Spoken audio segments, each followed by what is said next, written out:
मधुबनी में भारी मात्रा में नशीले पदार्थ के साथ मां बेटा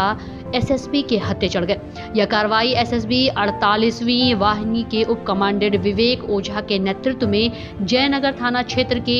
जानकी नगर एसएसबी चौक क्षेत्र के महीनाथपुर गांव में भारत नेपाल बॉर्डर पर एसएसबी के तैनात जवानों ने यह कार्रवाई की है। दोनों के सामानों की तलाशी लेने पर 53,000 भारतीय, 30,000 नेपाली रुपया, 125 ग्राम ब्राउन शुगर, 49 ग्राम